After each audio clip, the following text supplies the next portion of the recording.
All right. It's the top 5 reasons why Aegon the Conqueror carved his prophecy of doom onto a Valyrian steel knife. Number 5, he ran out of paper. That's it. A very simple problem. Number 4, he did write it on paper, but Velaryon thought it was homework and ate it. That's right, he's a well-trained dragon.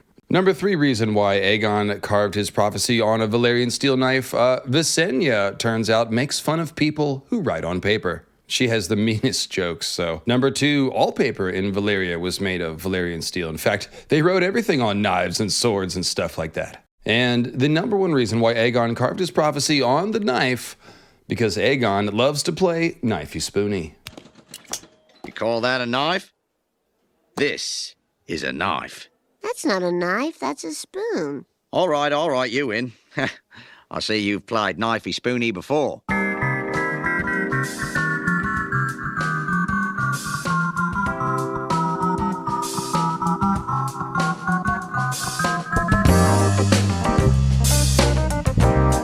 Hey there, friends. David Lightbringer here, House of Flying Dragons now in session, with part 2 of our Aegon's Prophecy series. This time to talk about how the prophecy was passed down from Aegon the Conqueror, who of course established the Targaryen dynasty along with his sisters, to King Viserys, who is the 5th ruling Targaryen monarch. This is a bit of a mystery that people have been wondering about simply because Maegor the Cruel interrupted the smooth transfer of power to burn a bunch of stuff and start a couple wars. But today I'll explain how the knowledge was preserved and passed down, again, from Aegon to Viserys. As a bonus, I'll also tell you why House of the Dragon chose to use the Valyrian steel knife as a means of transmission, as a post-it note, if you will. And I'm very pleased to tell you that the answer is far more than HBO wanted to connect House of the Dragon to Game of Thrones, or some silly joke about the prophecy being the thing to save the world since Arya literally stabbed the Night King with the prophecy, which of course the knife by that time had been fitted with a different hilt and renamed the Cat's Paw Dagger. This will be a no spoilers House of the Dragon video in that we won't be discussing Targaryen history beyond Viserys, and therefore we won't talk about anything that will come up on future seasons of the show. You can watch this video without watching part 1, but I'd recommend at least circling back for that one to complete the discussion that we're having here. I'll also have a part 3 coming next week to talk about the possibility that Aegon might have told Torrhen Stark about his dream, and that this was the foundation of the peace accord between Aegon and Torrhen. And we'll also cover basically every other important Stark Targaryen interaction that could have had to do with this prophecy, including the Pact of Ice and Fire, for those of you who know what that is. Now, as we discussed in the first video, Aegon's dream of the long night, the prince that was promised, and the Song of Ice and Fire was far from unprecedented. That's right, after a little digging, it turns out that Valyrians and Targaryens who lived both long before and long after Aegon were also prophesying about the end of days, if you will. We also saw that Targaryens really like to talk about this stuff with one another, and that it was more than just the king and his heir who were discussing Aegon's prophecy at different times. For example, in the time of Egg and Aemon's youth, that's Maester Aemon, it seems that the entire extended family of House Targaryen had knowledge of it. And by the time that Aemon was an old man, he was workshopping all of this Azor Ahai shit with a young Prince Rhaegar. Now that we know that Aegon the Conqueror was thinking about and dreaming about all the same stuff too, 2.5 centuries before Rhaegar's birth, we can see that Aegon's long night prophecy has actually shaped the Targaryen dynasty from start to finish. Now, what we didn't do in that video was trace the line of transmission from Aegon to King Viserys. House of the Dragon shows us a King Viserys who has a good knowledge of both the prophecy itself as well as what it means. So we're looking for a pretty solid line of direct transmission, not just Viserys finding the knife and accidentally dropping it in the fire one day and be like, oh look, runes. So this will be a fun little detective job, if you will, and we'll even get to steal things from Maegor the Cruel along the way. As we discussed last time, Aegon definitely would have told his 2 sister wives, Rhaenys and Visenya, about the real reason they were using their dragons to conquer and consolidate Westeros. And the next person that Aegon would have told would, of course, have been his son, Aenys, who was Aegon's heir from the moment he was born until the moment he was crowned at the age of 30 in 37 AC. I'm guessing that Aenys would have then shared the secret of the prophecy with his brother Maegor, since he spoke of co-ruling with his brother when he was first crowned, and even gave Maegor the sword Blackfire, if you can believe that. And that's if Visenya hadn't already told Maegor herself, which, guess what? She definitely did. Visenya was famous for speaking loudly and often of her son being more qualified to sit the throne than Aenys, who was pretty weak. And she supported Maegor when he usurped Aenys' son, Aegon the Uncrowned. So at the very, very least, Visenya would have told Maegor at that time when he claimed the throne, but likely he knew before then. So here we come to the big mystery in the chain of transmission. How did the knowledge pass to King Jaehaerys, who was king after Maegor? We can assume that Maegor didn't tell him, and he actually didn't have much of a chance, as Jaehaerys was kept safe from Maegor during the last 4 years of Maegor's 6-year reign. The answer is almost certainly either Jaehaerys' mother, Queen Alyssa Velaryon, who was the wife of King Aenys, or Jaehaerys' older sister, the legendary Princess Rhaena Targaryen, rider of Dreamfire. Rhaena was King Aenys' firstborn child, and she was married to her next youngest sibling and Jaehaerys' older brother, Aegon the Uncrowned, rider of the dragon Quicksilver. So starting with Rhaena, we have to say that it's very likely that she knew about Aegon's prophecy. Her husband, Aegon the Uncrowned, was the heir to King Aenys and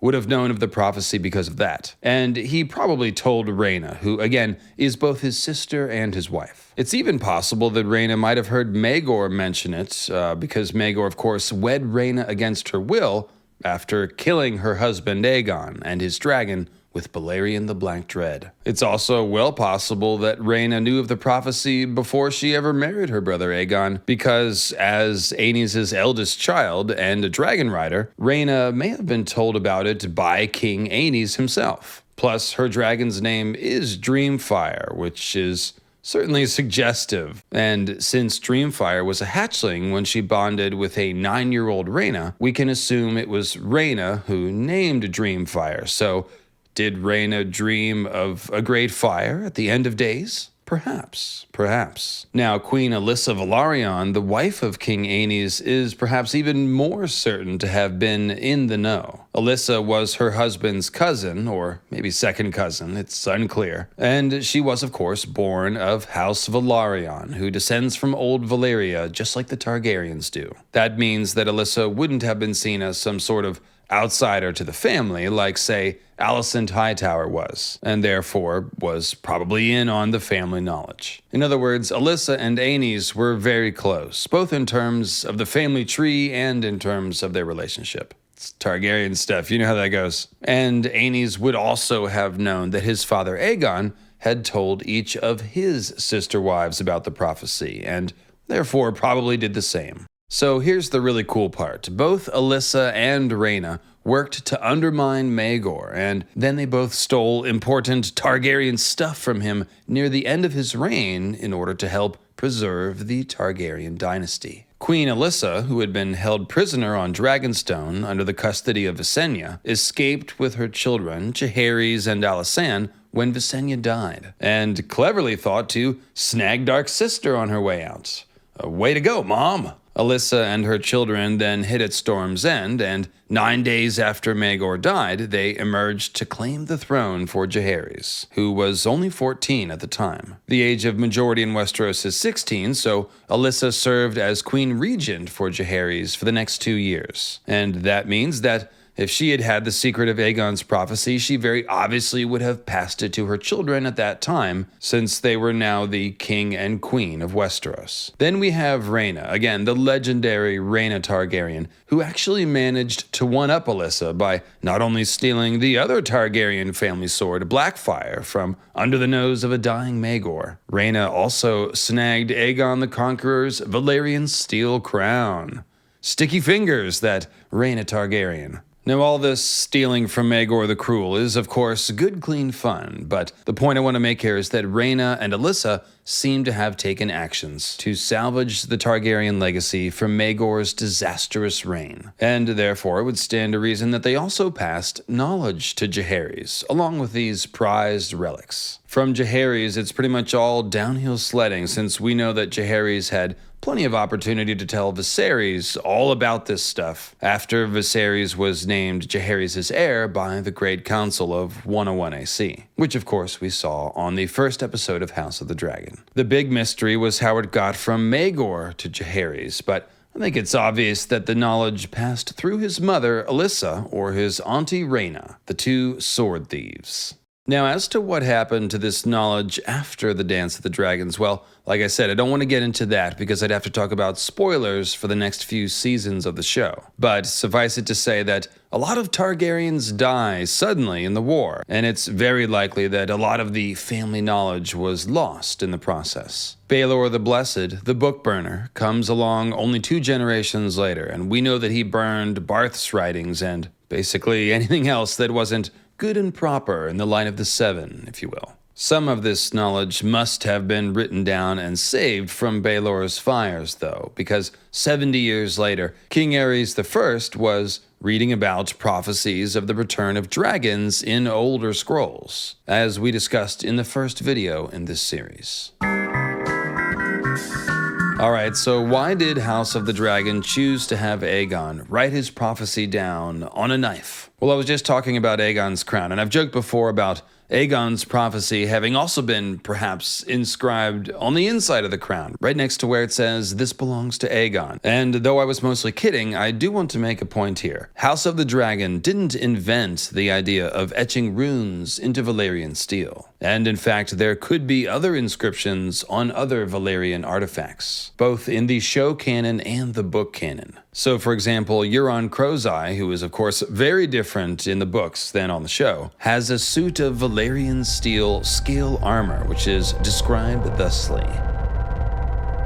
The scales were edged in red gold and gleamed and shimmered when they moved. Patterns could be seen within the metal, whorls and glyphs and arcane symbols folded into the steel. Similarly, and perhaps more importantly, the Valyrian Dragonbinder horn that, again, Book Euron possesses has bands of Valyrian steel which are, quote, incised with ancient Valyrian glyphs that seemed to glow redly as the sound swelled. So this is a Valyrian band, but this is a Valyrian steel band, and not only are the Valyrian glyphs folded into the steel, and sorry for that joke, you'll notice that the glyphs glow only when the horn's magic is invoked and the horn itself begins to heat up. So it's very similar to Rhaenyra and Viserys heating up the knife to reveal its secret runic message, now isn't it? So yeah, putting Aegon's dream on the steel of the knife actually does have precedent in the book canon, and that suggests that other Valyrian steel items, including the swords Blackfire and Dark Sister, or even Aegon's crown, could have hidden messages from old Valyria. So, as some of you will know, the important precedent here are the stories about Elric of Melniboné, written by Michael Moorcock, one of George's biggest influences. And in particular, the Valyrians are very similar to the Melnibonéans, and all the Azor Ahai magical sword stuff also pretty much is derived from Elric. In particular, Elric's magical black steel sword, Stormbringer, Lightbringer, Stormbringer, and its twin Mournblade, Sword of the Morning, Mournblade, are known as rune swords. And that means that when their magic is used, the swords alight with black fire, and the runes on the steel of the swords blaze up red. It's quite the sight, yes, and Martin is directly adapting this, as you can see, with that bit about the black Valyrian steel bands on Dragonbinder having glyphs that light up with magical red fire. And we can also see that the Targaryen family sword Blackfire is basically named after the black fire of Elric's black sword, Stormbringer. So, if Blackfire, or any other black Valyrian steel sword, turns out to have runes or glyphs on it, well, Elric fans will simply point and be like, look, it's a rune sword. That means we can also essentially call Viserys' knife a rune knife in the tradition of Elric's rune swords. And whatever you do, don't be the chode who tweets about how secret glyphs on Valyrian weapons is lame HBO stuff, because it's literally a 60-year-old iconic fantasy idea and one of Martin's very favorites. Friends, if you plan on watching the new show 1899 on Netflix, from the creators of Dark, my favorite show ever. Please consider yourself invited to join me and Heidi from Costume Co. this Thursday at 8 p.m. Eastern, 5 p.m. Pacific for a special $18.99 stream to cover the first 2 episodes. And if you weren't planning on watching $18.99, well, you should. And then come to the live stream. And in all seriousness, guys, this is going to be perhaps the scariest and wildest mystery box show, if you will, ever made. So don't miss out. Netflix, of course, dumps their entire season of a show all at once, but I will be doing several more live streams to cover it. So watch the show, watch the streams with me. It's going to be fun. Of course, we also have our Starry Wisdom Sunday streams every Sunday at 6 p.m. Eastern, 3 p.m. Pacific. And I'll have that Torrhen Stark video out next week for you as well. If you signed up for YouTube Squisher and are looking for the link to our Discord, then just click the Community tab on the YouTube front page. And if you signed up for Patreon, the link is in a post right on the Patreon front page. Thanks for watching, everyone, and I'll see you again soon. Oh yeah, and don't forget to click the like button. I always forget to say that.